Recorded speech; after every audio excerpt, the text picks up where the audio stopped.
Howdy, folks. You're listening to Rustation Station. I'm Ben Striegel, and I'm here with my co-host today, Abdu Sek. How you doing, Abdu? I'm doing wonderful, Ben. Yeah? How are you? I'm doing good, too. It's great in here. Well, actually, Boston is way too hot. But anyway, other than that, we have an interview for you today with Jimmy Cuadra, asking him about his Rust project, a server for the decentralized communication protocol known as Matrix. Nothing to do with linear algebra, as you might think. But who are we? Who are you, Abdu? What do you do? My name is Abdu, and I work at MIT as a data engineer. And I've been using Rust for about a year and a half. Most of that time learning Rust, but recently using it to write data pipelines. Mm-hmm. And it's Abdu's first podcast. It's amazing. One of those people who answered the call. Yeah. Definitely of his own volition, and not because I made him do it. Let's just say that. Yeah. I'm Ben Striegel. I am a longtime member of the Rust community. I'm also, as of 2 weeks ago, a professional Rust programmer. So that's cool. Yeah. So let's get on with the interview. Great. Let's get started. How's it going, Jimmy? It's going very good. How are you doing? Doing great. You're over in California, I hear? Yes, I'm in the glorious San Francisco, California. Lovely. Do you want to tell us, shortly about yourself and what you do? Sure. So I'm a computer programmer. I've done mostly back-end development in the last few years, although I actually started in front-end development, teaching myself HTML and CSS back as a teenager, learning to build my own websites. And then over the years have gone slowly deeper and deeper into the stack until I'm very rarely doing anything that touches a GUI at this point. Mm-hmm. So I'm doing mostly back-end development when I can help it. And the last few jobs that I've done have been working in infrastructure. So I'm doing cloud infrastructure automation, like Docker, Kubernetes, that kind of stuff. Some amount of site reliability engineering. So I'm kind of mostly in the web development space. I'm not doing anything super low level in terms of the types of system engineering that is generally associated with Rust or C++. But it's quite possible that on my current trajectory, I will eventually end up doing something like that, since I keep going lower and lower. And I'm definitely interested in sort of the inner workings of the computer. Great. Does that mean that you are a JavaScript first kind of programmer, your first language?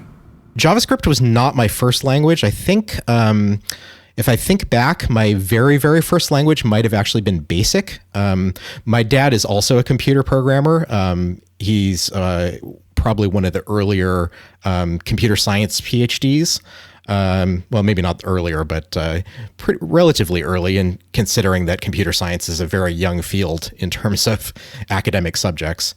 But I grew up with a computer science studying and professionally programming dad, and so I heard a lot about computers and programming as I was growing up, and naturally had some degree of interest in learning to program myself. So I remember on one of my early Macs, I was learning BASIC with, I think it was called Chipmunk BASIC, which may have been a Mac-specific variant of BASIC. And that was probably my first sort of exposure to programming itself. Although in terms of my sort of adult life, I think maybe PHP might be more accurately considered my first sort of realistic programming language in terms of being able to make something useful rather than just learning the basics.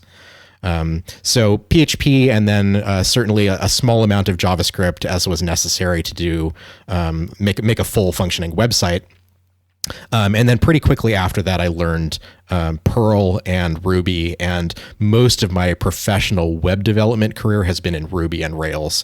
And only in the last 4 years have I been doing primarily Rust, since around the time that Rust 1.0 came out, a little bit before that. Cool. How did you get into Rust? I think the first time I ever heard of Rust was in 2012 or possibly 2013. So pretty early, I guess, in Rust development. I actually don't remember the exact date that Rust development started, but I think it was some number of years before that. But this was significantly before the 1.0 release. I remember a coworker mentioning that, oh yeah, Mozilla is doing this really interesting sort of research language, and it's early in development. So if you're interested, this is a good time to get started in getting involved and having some sort of say in or input into how the language ultimately gets shaped. At that point, I didn't actually get involved in Rust specifically, but I do recall that specifically as being the first time that I ever heard someone mention it. And so that's when it first came on my radar. Where I got into it more seriously was through another member of the Rust community, Tony Arceri, who you may know from Twitter under the username Bascule. I know him, yeah. He's great. Yeah. He's really, really smart guy, probably the smartest person that I know. And we are sort of in a group of mutual friends and have met a few times.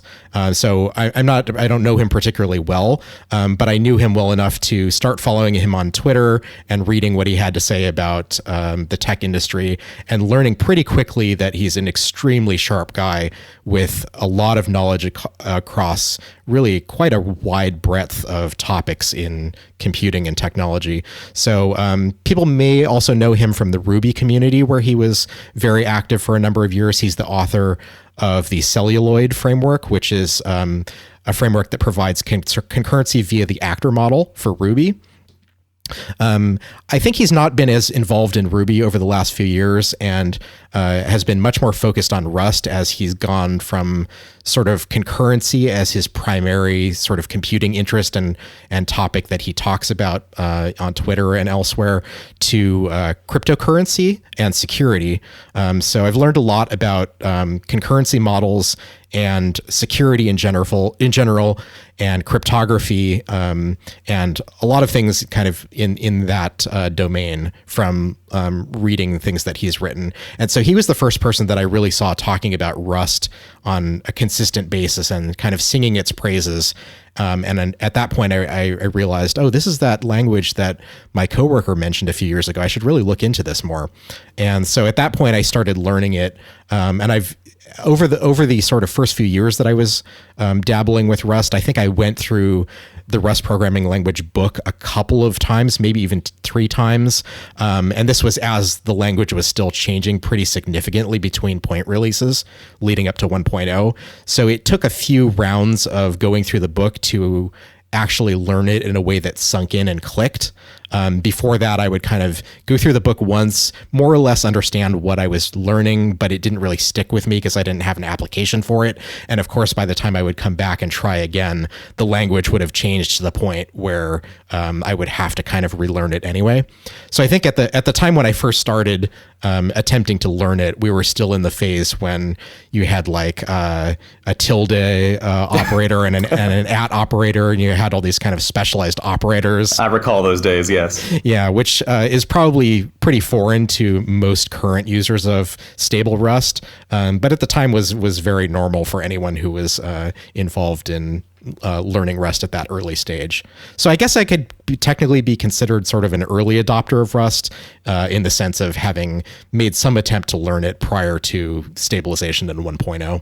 So regarding that, our project, or your project for our interview today is about Ruma, which is a Matrix home server written in Rust. Right. Do you want to tell us more about what Matrix is? Yes. So it's a system for communication over a network. Essentially, you can think of it as sort of a decentralized database for synchronizing data and the history of change of that data. Which I guess kind of makes it sound like a distributed database, which in some sense it is. It's kind of a difficult topic to explain to non-technical people because it's fairly complicated. But I think the way that I like to explain it at a high level is to try to make a comparison to email. And essentially, Matrix is trying to do for all types of real-time communication what email has done for asynchronous communication. Specifically, that means that it's federated so that there's no sort of single point of control. There's no single server that every person who uses email uses.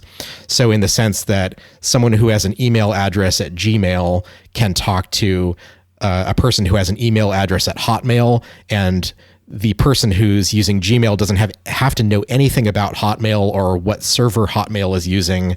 There is an ability to interoperate via this protocol, and the data can be stored in separate locations and managed by different software and different teams. In the modern world, there isn't a great version of that for real-time communications.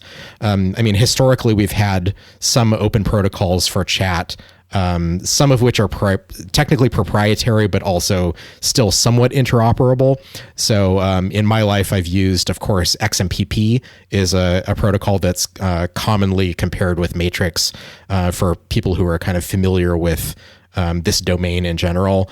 There's other ones that, like I said, that are technically proprietary, but that have been either reverse engineered or kind of opened in some way that they can be used sort of interoperably. Like AOL Instant Messenger would be an example of that, where more or less everyone used like the central AOL run server for that, but the protocol was actually known and could be implemented by independent clients. Like there was a client on Windows PC called Game, I think, and on Mac OS there was a client based on that called Adium, which I think were both based on a library called libpurple. So you have kind of, and it's kind of always been the case that for these kind of decentralized real-time communications, there's been kind of a fragmentation of tools and services that all do this in one way or another and are generally not interoperable with each other. And this has become a big problem, I think, in more recent years as sort of the demise of some of these more interoperable networks has accelerated, and most of the communication that people do over the internet is via closed protocols that are run by large corporations. So you have people chatting over things like Facebook Messenger or Google Hangouts or whatever they call their chat service now. And then you have a lot of sort of independent one-off messaging applications like Discord and Zulip and Telegram and Signal. And in order to talk to someone these days, you essentially have to make sure that you are using the same service that they're using and also have an address for them on that service. Whereas with something like email, you just need an email address, and that's all you need to know to be able to send that person a message. So Matrix is essentially trying to do, again, what, as I said, for real-time communication, what email has done for asynchronous communication. And it's trying to do it in a way that integrates existing chat platforms so that someone can not only use this as sort of the hub of their communications, but also bridge into other existing networks so that it's interoperable in a way that doesn't mean that the person you're trying to talk to has to switch to Matrix. That's kind of the problem they're hoping to sidestep entirely. So I think that's kind of a general high-level overview of what Matrix is.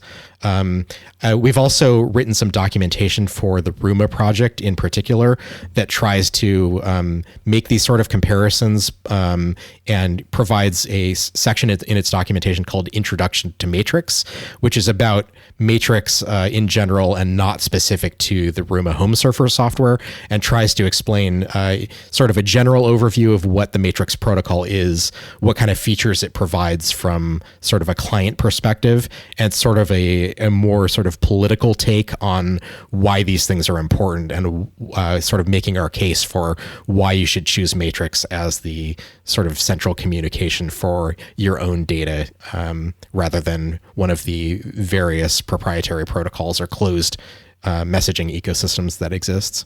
So I would encourage anyone who wants to learn a little bit more detail about what Matrix is to check out that as sort of a point of introduction. So why is it called Matrix? I think that part kind of got me confused a little bit. Yeah, beforehand I was like, hey Abdu, we're gonna talk about Matrix today, and he was like, okay, and he was looking up linear algebra libraries on Crisa.io, and at some point I asked him to read the actual website, and he was like, "Oh, I'm glad I read the website because this is not what I thought we were doing today." Yes, I think that the name is a little bit unfortunate, and anyone that has started a project in software knows that it's pretty hard to come up with a name that is both succinct and unique and kind of explains what the thing is in the name without needing sort of this long explanation. I don't know what I would have picked myself other than Matrix. Matrix is certainly not something that I would have picked. So I think the main point of confusion is that in popular culture, most people associate Matrix with the movie, which is kind of funny. And you'll even see that a lot of the sort of the software projects that are built around Matrix use puns related to the movie as some of the naming schemes. So some of the community has sort of embraced that confusion. And I think it's just kind of, it makes it difficult to disambiguate because there's so many other uses of the word matrix that when you say like, yeah, I'm talking about matrix. Like, what do you mean matrix? Matrix the movie, matrix like the mathematical concept. So it's very unfortunate in that sense. But in general, the idea of matrix is that it's supposed to be about all of these connections that go across the internet. So you have connections between servers, connections between people, and the home server, which is sort of the central communications hub, is supposed to be sort of like the place where all of these, all this matrix of communication is distributed from. So that's the general idea. I don't know that the name is particularly well explained even on the main site. You kind of have to just understand what the protocol is and how it works. Do you mind if I ask you to clarify? So when you say it's for real-time communication, is that for like IM texting? Is it also for voice chat? Is it like what? Yes. So generally it can be used to store any kind of data that can be represented as JSON. Or any kind of data that can be referred to via URL. So it is intended for any sort of multimedia that is commonly used for real-time communication. So that means instant messaging, sort of a one-on-one chat with one other person via text, or a group chat, so something more similar to IRC or Discord. You can also do audio and video calls because it has sort of integrated support for WebRTC. And then it's got all sorts of sort of extensions that are used for the various other features that you would expect out of this sort of collaboration app. So media sharing and synchronization across devices, searchable message history, all of those sorts of features. So you can kind of think of it as something where the protocol supports the building of clients that are roughly equivalent to something like Slack or Discord. Cool. And so in your case, what part of this stack are you actually building? Well, originally the plan was to do implement as much of the matrix specification as possible, because the specification for the protocol is divided into a few different sections. So there's an API specifically for sort of the client-server interaction, where the user who is communicating on Matrix talks to a home server, which is sort of equivalent to like Gmail in the email world. It's like a particular location where your data is housed on the server side and that facilitates interactions for you. So a given user belongs to a particular home server, and that home server can then interoperate with other home servers to create the federated aspect of the network. So there's a client-server API, which is how the user talks to their own home server. There's also a server-to-server API, which is how federation works, and that's how messages are replicated across this federated network. There's an application service API, which is how non-human users can consume the Matrix API to create things like bots and integrations between non-Matrix chat networks. There's a concept of identity. So essentially like mapping who you are in the real world and what your accounts are on various third-party services to your identity within the Matrix network. So that has its own API. There's also an API for push notifications, which is separate from all of the other interactions. So there's a lot of different sort of components to what Matrix as a whole is. Ultimately, if you're building sort of matrix-enabled software, you're writing either a client intended for human consumption or a home server or a bot or integration, which kind of falls under the application service API.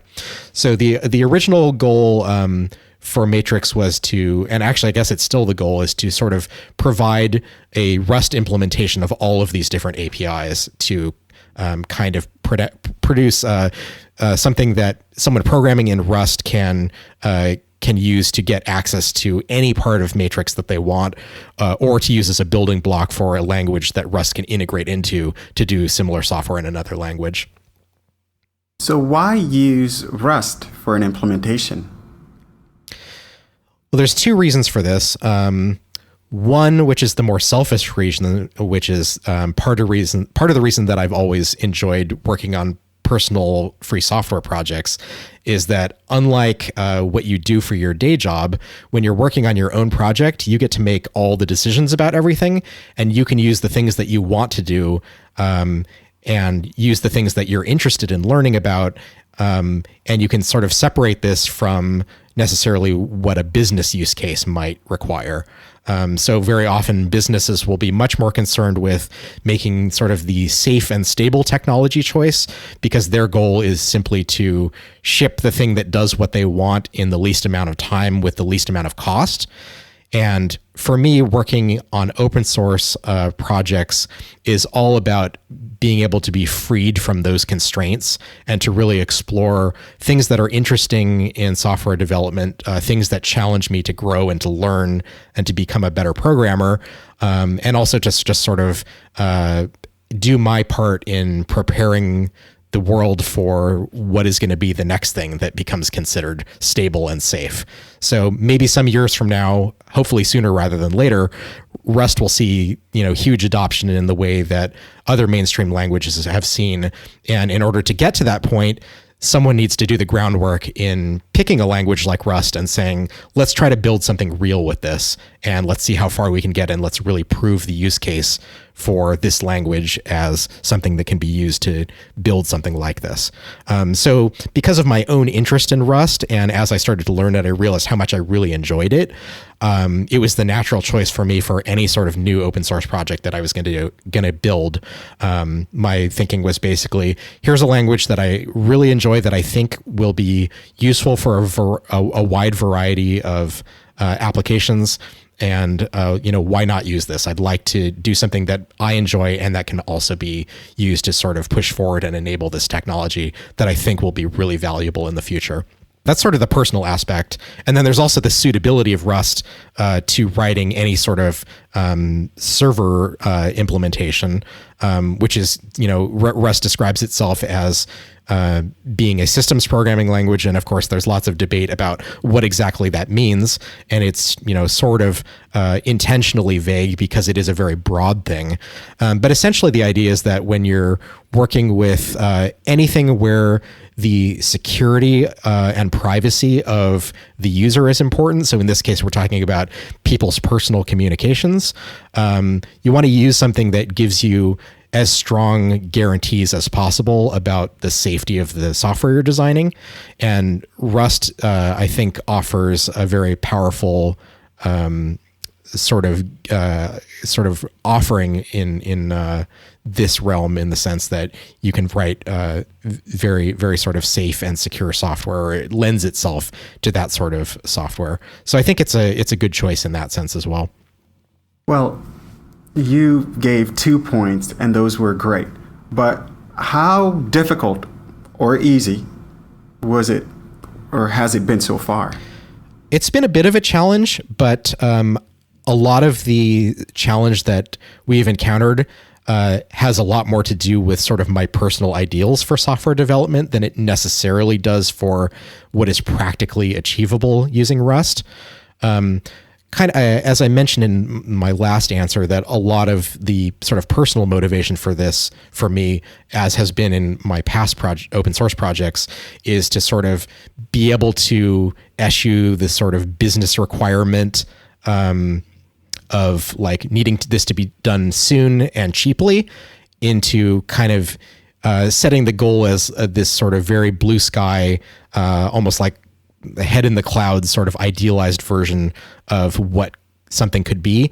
So I have the ability as the sort of author and creator of this to say, I am willing to wait a long time as necessary in order to do this the way I want it to be done, rather than the way it would have to be done if I were to like want to ship something today.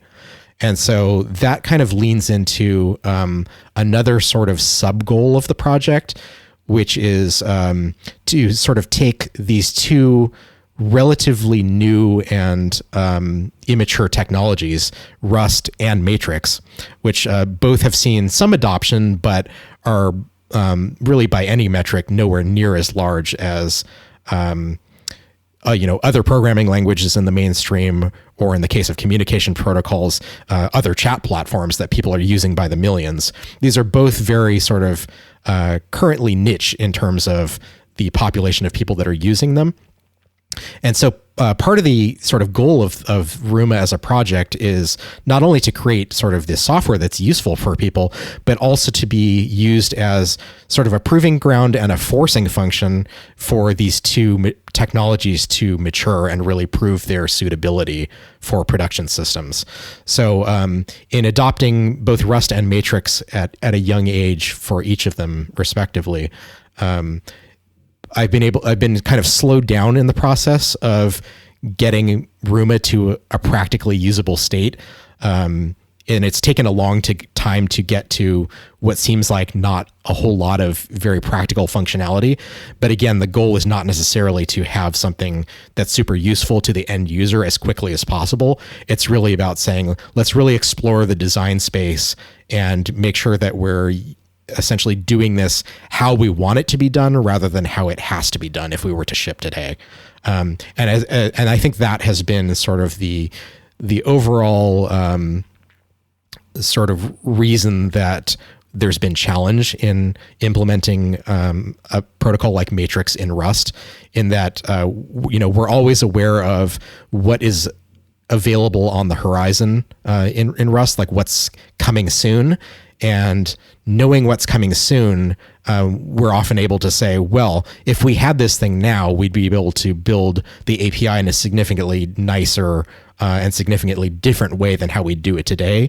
And our choice is to wait for that thing to be available rather than to do the less than ideal version now.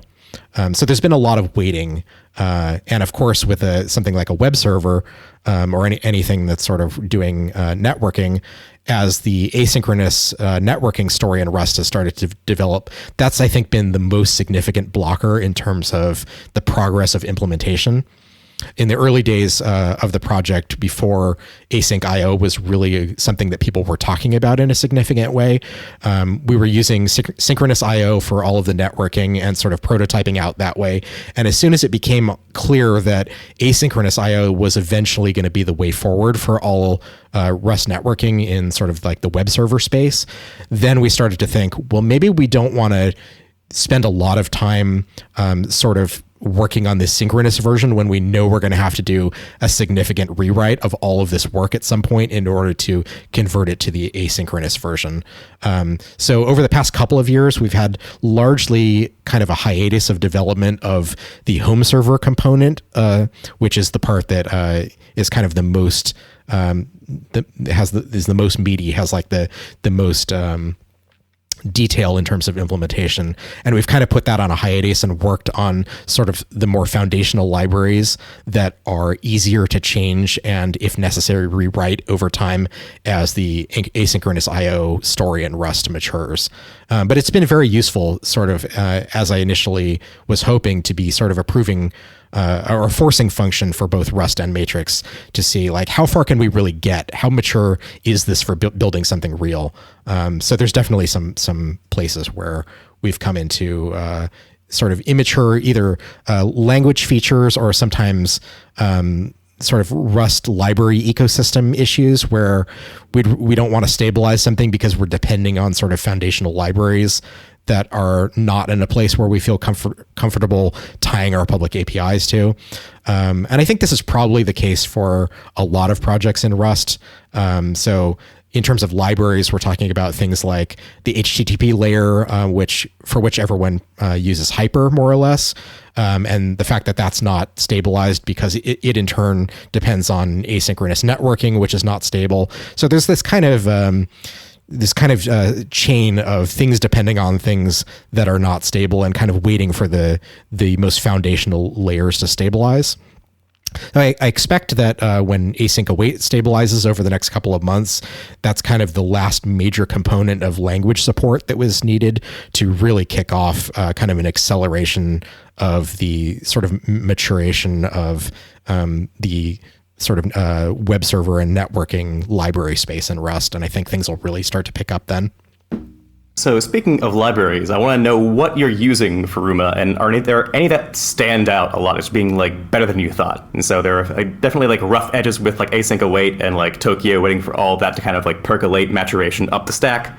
Are there any kind of like surprises that were like really great? Yeah, I suppose so. I mean, I think the main thing in Rust is just that when you have a really nice API, it's just so pleasurable to work with because you're protected from so many mistakes in Rust that are so easy to make in other languages. So even though I've been using Rust for several years now, every time I write it, I'm still so happy to have things like the option type, which are just completely free you from this entire category of accidentally calling a method on null or nil in some other language, which are just so incredibly prevalent. That being able to use libraries that build on abstractions like that is so extremely satisfying, and having this sort of feeling that you commonly hear in like the Haskell community of if it compiles, it probably works. And in Rust, when you have working with really nice libraries, you have these very nice sort of high-level ways of expressing these abstractions that feel very natural and surprisingly expressive for a statically typed language like Rust, which tends to be associated with being more verbose and less expressive. So being able to have something that sort of feels like almost like a Ruby sort of level of expressiveness, but gives you this like really intense sort of confidence that what you're doing is correct.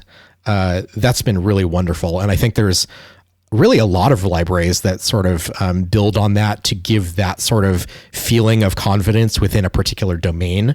So I think one that everyone loves that I think exemplifies this would be Serde, the serialization library by David Tolnay, which is really just a joy to use. And I think it's, of course, largely to Rust's credit that it enables a library like this, but also to David's credit of being such a smart person and such an excellent library author to really design this API that's very intuitive to work with, and that you can really feel comfortable that when you implement something using its API, it's going to work in the way that you expect, and it's not leaving you open to a bunch of edge cases that you're not considering. I would also mention Diesel, the database library from Sean Griffin, as being sort of a similar library that I think is not necessarily as easy to understand or to use as Serde is at this point, but also really shows the promise of something like it really shows the promise of Rust for giving you something that's very expressive and sort of natural and fluent in the way that it reads and writes, while also giving you these incredibly strong sort of safety and correctness guarantees. So I think as that starts to mature as well, and especially as the documentation becomes more sort of comprehensive over time, that's also a library that I think it will be very, very enjoyable to work with. I was just going to ask how you're using Diesel. Yeah. So you've clearly answered the question. It's like you've read my mind. So my question now is, what exactly would you, or if there's anything, would you do differently if you had to start all over again, or if you knew what you know now about the language, about the state of libraries, what would you do differently? I think mainly the async networking has really been, as I mentioned, sort of our biggest blocker. So there's not really a different design decision in terms of libraries. It's been more about just waiting for things to stabilize. Part of the benefit of going really slowly and really carefully is that there isn't really a lot that happens in terms of like making huge mistakes that we wish we would have gone in back. We wish we could go back and sort of correct. I think probably the part of our own API that has seen the most churn is one of our subcrates called Ruma API, which is essentially the most foundational abstraction for a concept of an HTTP API endpoint. So it's essentially a request type and a response type and some metadata about that request and response pair, such as what is the purpose of it, like it's sort of a human readable description, whether or not this is an authenticated API endpoint, and that sort of thing. So we use this trait endpoint from that crate as the building block for request and response pairs across all of the different APIs exposed by the matrix specification. And that has seen probably a pretty significant number of breaking revisions as we've kind of gone through design iterations on it, and have kind of learned sort of the what's possible in Rust and what's not possible. And I think that's the one where we've probably learned the most in terms of API design and what is actually suitable. What's the idiomatic way to write something like this in Rust? And it's also one of the ways where we have attempted to depend on unstable language features and later realized that it was probably not worth it to try to do it in this more complicated way and to instead go with the simpler way of doing things that didn't require these extended features. And this was also just, for me, just sort of part of learning the way to do things in Rust. So a lot of it is trying to map my conceptual model of how I would normally try to do this with how do I make this work with Rust's type system and with traits and the limitations of Rust's type system and traits. So like an early version of this endpoint API from the Ruma API crate tried to separate the concept of an HTTP request into where in the request a particular piece of data would be. So you could have input data represented in, for example, a query string or an HTTP header or the body of a request in like a JSON structure. And so in the matrix specification, you have to pull information from the request in all of these different places. And so one of our initial designs for the Ruma API endpoint was to have this sort of endpoint type that had an associated type for each of these different parts of the HTTP request. And ultimately, this didn't work out that well because there are some endpoints that don't necessarily have input in one of those categories. So there's lots of endpoints that just don't take any data in the query string. And we found that there wasn't a really good way to represent this concept of an associated type being only applicable in certain cases. It would have essentially needed something like specialization with intersection implementations, where you can actually say, implement a trait differently depending on what an associated type is in a given case. That requires a version of specialization that doesn't exist today. And so we needed to think of how do we simplify this and represent it in sort of a simpler way that can be expressed in the trait system as it works today. And that sort of kind of created this sort of iteration of design. I think so most of these sort of I guess, quote unquote, mistakes that we've made or how would we do things differently is really about sort of having a better understanding of the constraints of the type system in Rust and how to model these ideas in a way that can be represented in the type system. You mentioned using unstable features at some point. Are you currently all unstable Rust? And also I wanted to know what kind of like features you were previously trying out. Yes, I went and checked this because I had a feeling you might ask. Because it is true that up until relatively recently, Ruma was always targeting nightly Rust for a similar reason that the Rocket Web Framework does, which is essentially that they want the sort of best API possible with as much sort of foresight as we have about what Rust of the future will be able to do, and are not willing to compromise on how soon the project is going to be available on stable Rust, in terms of building this really ergonomic API. So that's all was traditionally sort of our goal as well, when deciding between have it done now versus have it done in the best possible way. We were much more ready to accept the use of unstable features if it was going to give us a better API. So I went and looked at an old version of the Ruma source code to see what unstable features we were actually using. And it's not that many. I can just list them for you. We were very briefly using associated constants, which got stabilized, I don't know, maybe 6 months ago. So that was a pretty minor one. We were using custom attribute, custom derive, and the plugin features, which mostly just stem from earlier versions of procedural macros, which we use fairly extensively in some of our foundational libraries, and also in the earlier days of stable Rust when we didn't have any sort of custom derive support. Earlier users of Rust may remember how unpleasant it was to try to use Serde and anything that generated implementations for you on stable Rust. So a lot of the sort of unstable use came from the evolution of those features and the ability to use custom derive and procedural macros. And I would kind of group those features together as sort of one general thing that we needed. We also used the question mark operator for quite a while before it became stabilized. So even though that has been stable for a while now, Ruma is old enough in the history of Rust 1.0 that we were using question mark basically from the time it was introduced to the time it was stabilized. We also temporarily used the specialization feature. I actually don't remember specifically what we used it for. I think I vaguely remember using one default implementation in one particular case that we were later able to either through a fundamental API change or just some clever hackery find a way to implement what we were trying to do without needing that default implementation. So that was not a very strong requirement on specialization. I think we were able to get rid of that pretty early on. And then the most recent feature to be stabilized that we relied on for a long time was the fallible conversion APIs, try from and try into.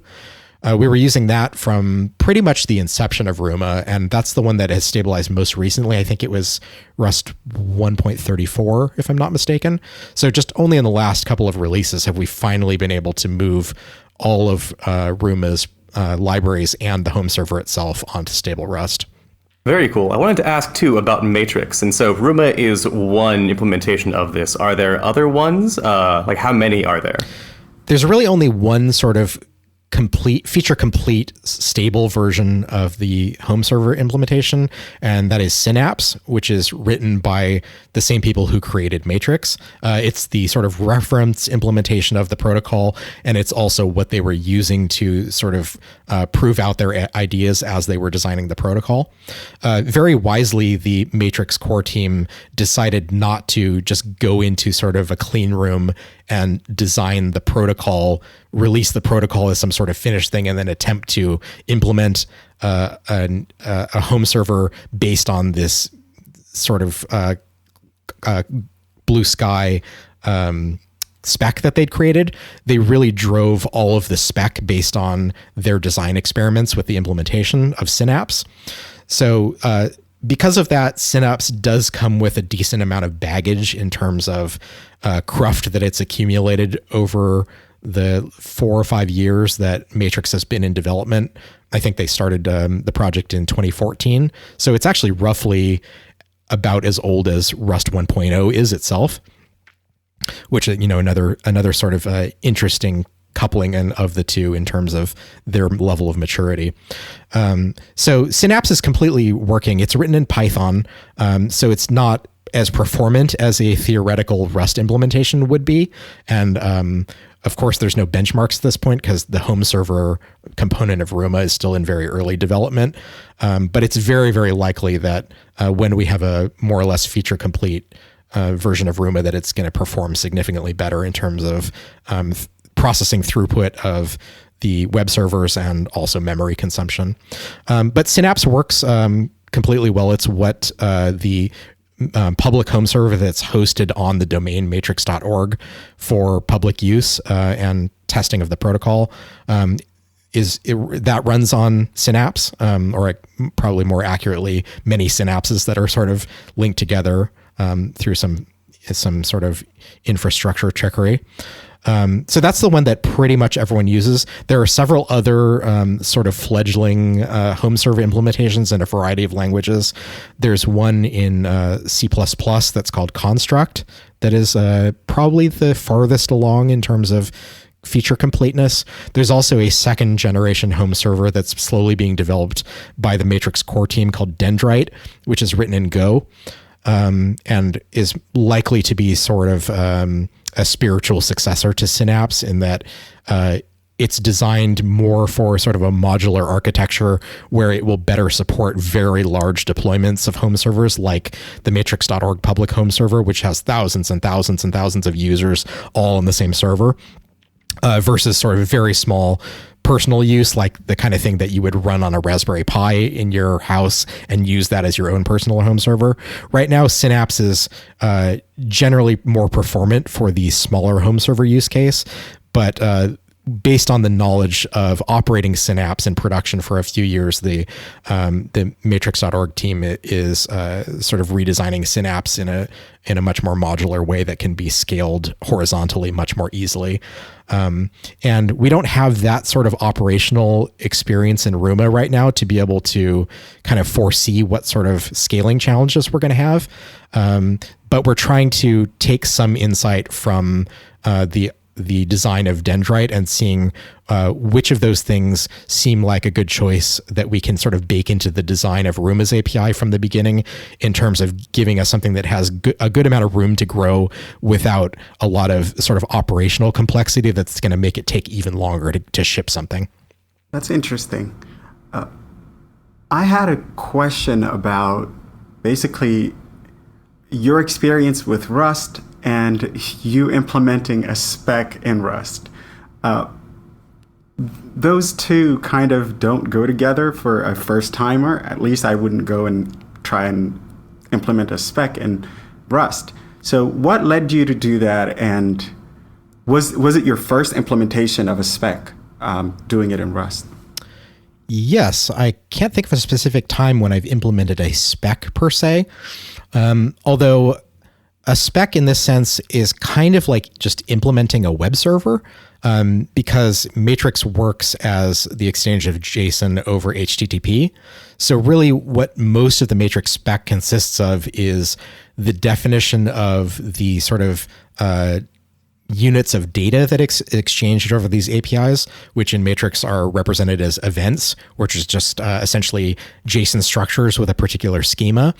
And then these HTTP APIs that have a defined request structure and response structure and an explanation of what they're supposed to do. So a lot of this has basically been like writing a web server that has a particular API. And I guess when you think of a specification, I guess very often it's maybe something lower level, like trying to implement TCP or something like that is maybe a little bit more demanding in terms of the experience of the author. But for me, as someone who's worked a lot in web development, the actual technical requirements of what was needed to do this were not necessarily hard. And it's very possible that I have, bitten off more than I can chew, or that I will eventually need to sort of level up my own understanding of how to implement algorithms in a very performant way, beyond, something beyond just sort of these simple create, read, update, delete operations that a typical web API entails. When we start to get into the weeds of sort of the synchronization of data between home servers, how to reconcile state in times when timelines have diverged because of the sort of asynchronous nature of this type of networking. So there are probably a lot of devils in the details of implementation, but since we are still relatively early on, a lot of that hasn't really come up yet. And so really the sort of difficult parts of implementing a spec had to do with ambiguities in the language in the way that the spec is written. So similarly to the way we've been using Ruma as a proving ground for the suitability of Rust for writing a large application like this, we've been also using it as a way to help the matrix spec develop in such a way that we can make it more likely that people can realistically implement their own home server based on just the information that's in the specification without needing to reverse engineer Synapse, the reference implementation in Python. And as you might expect, this is a very hard thing to do, to write a specification that doesn't assume any knowledge of the details of the internals of the protocol or of its implementation. When you're the person who's writing the spec and the implementation, you know a lot more that you kind of don't realize you know when you're explaining this to someone else. And I think this kind of is indicative of a problem that's kind of general to teaching things, which is that it's very difficult to forget things that you know when you're teaching them to someone who doesn't know what you know. Anyone who has tried to teach something certainly in software development or programming or really just in general, you make assumptions without realizing it about the knowledge of the person you're teaching. And sometimes in the explanation of one concept, you'll reference another concept that makes sense to you, but you don't realize that the person you're speaking to doesn't understand, and hence your explanation is not actually that useful. So there's a lot of places in the matrix spec that are kind of written that way, in a sense that you kind of get the idea, but if you really are responsible for the implementation, you have to know specifically what you have to do in these cases that are kind of ambiguous in the way that the spec is written. So a lot of the process of developing the spec has been in opening issues against the spec itself, which is of course open source and you can find it on GitHub, and saying, hey, here's a place where as an implementer, the language in the specification is not clear enough about what I need to do in this particular edge case, things like that. So I've kind of opened up some things that are about clarifications of edge cases, in some cases things that are about kind of higher level design considerations about this doesn't really make sense as a way to represent this. Wouldn't it be better if it worked this way? And kind of having this dialogue open with the Matrix team about how do we sort of evolve the spec into a way that's more conducive to being implemented with a person that doesn't have a lot of inside knowledge of the reference implementation. And I think it's still sort of an ongoing challenge. I think even just in the last month, I've opened several pull requests against the matrix specification to clarify things, but it's come a long way. At the time that we started implementing Ruma, Matrix, the overall protocol, was considered beta, and the individual specifications of these different APIs were also in a fairly sort of rudimentary state. And just in this last year, I think it was maybe about a month or maybe 2 months ago, Matrix has officially declared that the specification is now considered 1.0 and that they are declaring themselves as out of beta. And the specs have come a long way in terms of how easy they are to understand and how easy it is to actually drive an implementation by the information that's in the spec. Awesome. And so do you think that if async await, like all the maturity of the libraries happens like maybe sometime this year, like end of the year, say, how long until Ruma could be usable for everyone? I think we're maybe 6 months away from the point where that happens. I think maybe to give some context on this, it would maybe help to say exactly what it is we're waiting for. Basically, our sort of highest level dependency is in picking a web framework to use as the basis of the home server component. Currently, the Ruma home server uses Iron as the web framework, which, as far as I know, has not been updated in 2 or maybe even 3 years at this point. But when Rust was 1.0, before there was any sort of discussion of async networking, Iron was the web framework that seemed to have the largest community and the most active development. So that's what we went with. And of course, in hindsight, this is probably the choice that's going to result in the largest need to rewrite things that we've already written as a result of just having so much change in the foundational library that this is based on.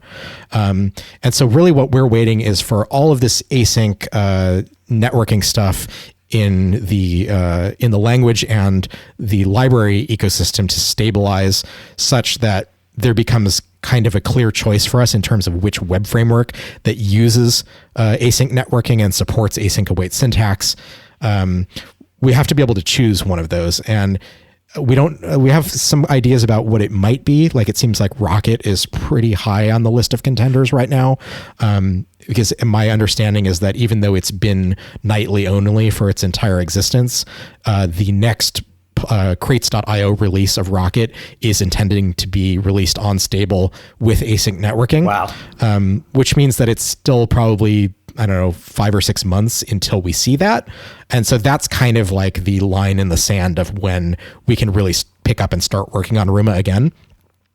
At the point where that happens, how the question being how long after that point before the home server becomes something that you can actually use to run your own Matrix home server and participate in the Matrix network.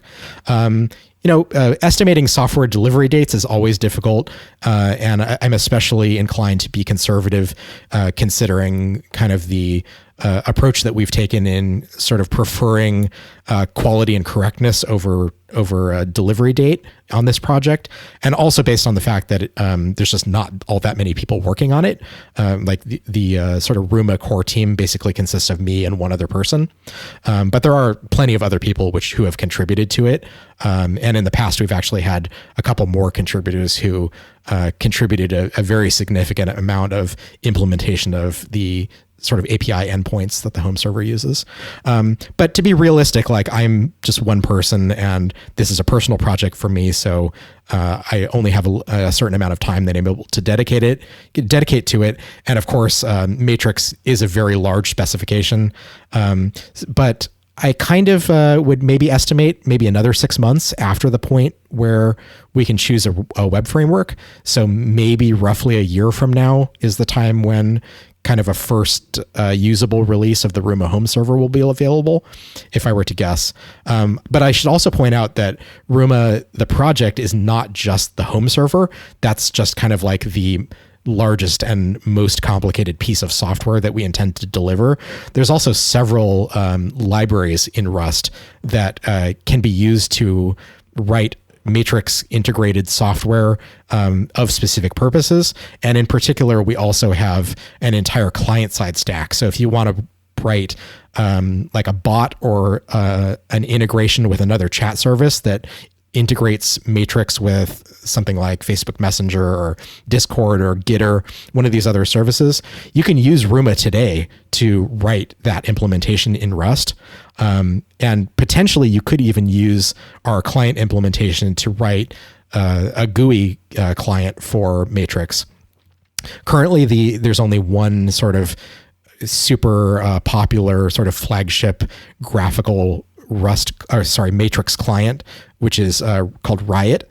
The URL is riot.im. And this is the client that is built again by the team that created Matrix. So they sort of have their official home server implementation in Synapse and their official client implementation at Riot. And Riot is actually come a long way. I think it's completely usable. I use it as my primary chat software and have for probably a year or more now. Maybe even a couple of years. But I think that most of the other graphical clients for Matrix are written in other languages, and I'm not aware of something that's completely in Rust at this point. Oh, no, that's actually not true. There's a project called that was originally called Ruma GTK, which was written by the other Ruma core team member as sort of a GTK-based graphical client for Rust. He is, as far as I know, not working on that project anymore, and it has been forked into another project called Fest, which I think the GitHub organization is fest-im, if you want to check that out. And then Fest itself has also been forked by the GNOME team into an application called Fractal, which is another graphical matrix client. So there are there is some work underway for developing an alternative to Riot that's written for a native platform. Riot is like a Electron JavaScript based application. So for people who are more interested in having something that integrates with their native desktop environment in a better way and hopefully a more performant way, there work's underway, and some of that is at least initially was based on the client library support offered by Ruma. So if someone out there is interested in building something that uses Matrix rather than running your own home server, like you're already in a good position to use Ruma today. Sounds good. Yeah. And who knows, maybe by this podcast, maybe you'll get some new contributors, hopefully. You never know. That'd be great. Yeah. Is there anything else that you wanted to say before we end today? I would just encourage people to read more about Matrix because I think it's a really, really promising technology. And if I achieve nothing else from the Ruma project, I hope that it just helps Matrix to succeed in getting enough adoption that when you mention Matrix to someone or you mention Riot to someone, you don't have to explain what it is. They just know what it is because people have heard of it. And I think I'd like to get it to the point where you can talk to someone who's not a technological person, and most likely they've heard of Slack. And if they're, to some extent, I'd say that's probably true of Discord now too. You can just say to someone like, do you have a Discord for your project? And they know what you mean by Discord. I would really, really be happy if Matrix got to a level of adoption where it had that sort of household name recognition. Not just in terms of like, I want my favorite technology to win, but I really think that Matrix is a better solution, both technologically and in terms of the social problem that it's trying to solve, of really breaking down the barrier of all of these sort of closed, siloed ecosystems that are all controlled by corporations, and sort of putting the ownership and the power of our personal communications back in our own hands. I think that's an incredibly important project that in the current political and economic landscape is going to continue to get more important. And I'd really like to see this succeed. So please go to the Ruma website, read our Introduction to Matrix guide, which will sort of lay the case for this in a much more eloquent way than I'm able to do off the top of my head, and give Matrix a try. That's really all I ask. Yeah, I think it's kind of a poignant topic right now, where it's like, even for Rust itself, so currently the Mozilla IRC server where Rust was born is being sunsetted, and so we're looking for alternatives, and there's Discord, and there's Discourse, and there's Zulip, and there's Reddit, and like I think actually many of those are also using Rust themselves, which kind of endears them. Like Reddit definitely is, Discord definitely is. But yeah, so we'll see. Maybe the future will hold more things for Matrix. I hope so. Yeah, cool. Well, thanks a lot, Jimmy. It's been great to have you. Thanks so much for having me on. Thanks for starting up the podcast. I'm really excited to see what the community can do in terms of creating a lot of interesting Rust content to listen to. Yeah. And so if anybody else out there, like just for reference, so when we announced our first podcast, Jimmy just came out of nowhere and was like, hey, do you want to like do an interview with me? And so if you are like Jimmy and want to just talk about your project, tell us what's cool about it, or any of the other associated things that go along with it, like Matrix in this case, feel free to reach out. We love to get users to contribute things to our show. This will be episode 2. So I say we love, but actually this is the first time it's ever happened. But yeah, it's coming. It's coming along. All right. Thanks, Jimmy. Thank you. See ya. Bye.